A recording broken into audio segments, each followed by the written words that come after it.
Tears of the Horn, posted by Hargal, circa 2008-2009. I sat on the hill in darkness of the night watching the city burn from a distance of about 30 kilometers. Rockets launched into the sky and fell down on the city like shooting stars. From far away I can hear the sound of the explosion, and in my head I can hear the cry of a burning child, just like the one I saw when we fled the city onto the mountains 2 days ago. We gathered close around the radio to listen to the news as the city fell under the opposing warlord. My auntie switched the radio off in an anger and disappointment with the news broadcast. She started telling us stories of ghosts and cannibals to keep the kids close and stay in the camp. Although 21 years of age, I started to feel afraid. It was so dark I could not see who was a feet away from me.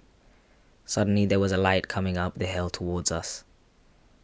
We all got closer together as my auntie whispered the name of Allah, and my little niece started to cry. I started to be more frightened. Being the only man apart from the young boy, I stood up and demanded who was down there. There was a shallow, squeaky female voice. It was familiar. I repeated, "Who is that?" It was my grandma, who could not sleep because of worry. The bombardment of the city kept her awake. We were relieved by the sound of her. I went down to assist her up the hill to join us. My grandma was the only person I loved on this earth, I decided that night. She raised me and my brothers and sister. Our parents worked away. She was fit and strong. At her age, she looked younger and healthier than even the younger women in the family. Sadly, because of the war, she lost her hearing. She never had children of her own apart from us. She wasn't my mother's mother either. She also raised my mother from a young age when my mother's mother died after childbirth. I haven't seen her for more than 10 years since we moved to London. I was her favorite as we were growing up and dearly loved me. She was so overwhelmed to see me after many years. Tonight, as a grown-up, we are together in a war zone. That reminded me of more than 10 years ago when the Civil War began. She was there in 1991 when we escaped the war in Mogadishu and travelled on the back of a lorry for weeks on end while we nearly starved to death from lack of water and food. She was there when I nearly drowned in a river trying to drink water as we camped in the Ethiopian land. I dearly missed my grandma when we got separated all these years. She said when you left, it was like taking the children away from a mother without her will. I saw the pain and how much she missed me and my brothers and sister. As my grandma joined us on the hill, she quickly asked us, "What did the radio say?" My auntie quickly answered in anger, "The dog with the liver transplant is massacring our people down there." My grandma looked into the horizon, and for a while we watched the city burn.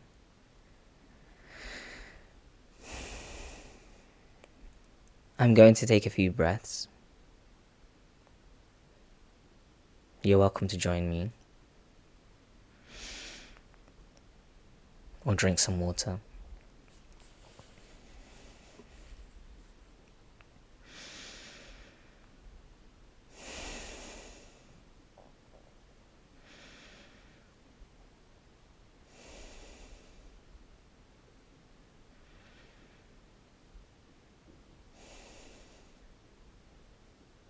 It was like fireworks. I looked at my grandma. She was expressionless. But into her eyes she seemed she was looking beyond the burning city, thinking deep of those souls losing their lives this moment. She seemed to have seen enough of pain, as loved ones died over the 13 years of the Civil War. I did not know exactly what to feel. I was afraid, although not sure of what, the war or the cannibals my auntie was talking about earlier. I strolled to have a wee. I trembled on the rocks and stones on the hill as I headed away from the city and the camp into the darkness with my grandma's torch. I went around a ruined castle that my auntie said belonged to Sayyid Muhammad, known as the Mad Mullah.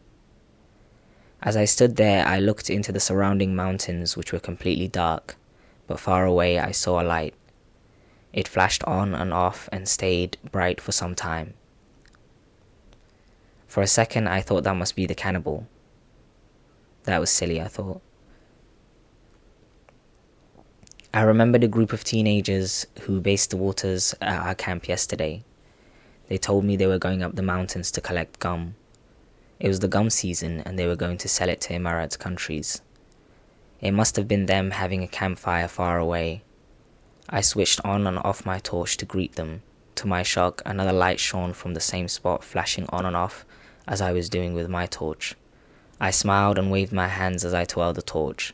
I could see my light shining on the mountains, on the pitch-black blanket that was the sky above me.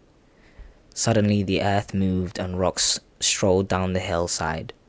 I quickly ran back to the camp and got there in time for my grandma's question of what happened. My auntie quickly responded, "I think they're fighting over the airport," which was closer to us but still 25 kilometers away. We started heading down the hill as the kids went to sleep on my auntie and grandma's laps. I carried my little niece while my grandma holds the torch for us. We arrived at the water wells where we had our mattresses and rugs under the shady date trees. It was pitch black. There was the moon and so many stars that I thought was never possible to see in London. As the family went to sleep, I went over to my bed by one of the water wells. Although it was night, the walls of the wells were lukewarm. The Italians built this area after discovering geothermal water that sprang from underneath the rocks and between cracks in the mountain. It was a beautiful place with lots of palm and date trees. There was a ruined hotel built over 100 years ago by the Italians. There was underground sauna under the mountain where holidaymakers steam and purify their body.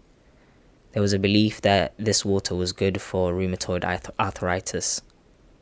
The water never ran out for as long as the Horn of Africa existed. Laying on my mattress, I watched the stars and thought about my life in London. I was depressed. The very reason my family asked me to come back to Somalia, little did they know I would be sleeping in a remote area fleeing a war while half of the city is being massacred. But I needed to think. Now I thought was the perfect time as I stared at the bright stars, the only light in this African countryside. It was time for me to reflect on my life. I was confused and constantly depressed in London. My new lifestyle caused depression in my family, and because of it I felt guilty. I did not know how to handle it, nor did I get any role models to show me the way. I started going out to Kudos, a gay bar that I discovered after returning from Canada. To me it was exciting, a chance to meet someone and fall in love. I loved every minute of going out to Kudos and Heaven, a gay club. I quickly made friends and went out every week nearly 3 times. For a year I was strong and did the things I saw at best. From young age I was reading love stories and I wanted to have my own love story, similar to my novels. I read nearly all the Mills and Spoon books my sister lent from the library. I wanted my life to be similar in a loving relationship where I got spoiled and treated with care. I was naive. After a year I started drinking, but never more than 3 bottles of Smirnoff. I let down myself so much. My dreams have gone down the stream. This was not how I imagined it to be. Friends got me into tasting drugs. I dropped out of university. There was no one to trust. I could not turn to my family, as it was shameful to tell them about my feelings towards boys. I was helpless. I started clubbing all night and sleeping all day. My future has just shattered. I was an A student in sciences at school. My father was a well-known teacher in Somalia and he taught maths and sciences in London. My mother was accountant for a petroleum company in Mogadishu and later became a successful businesswoman. I had no excuse to fail in any way. Being the eldest, I had to get things right. I had pressure from all angles in life, but I was failing all the expectations I had for myself and the ones family expected of me. I was lonely in a world full of friends and brothers. There was a fire in my heart burning inside me. No one to trust with my feelings or to ask for help and guidance when I needed the most. Fragile as I was, I trembled with life.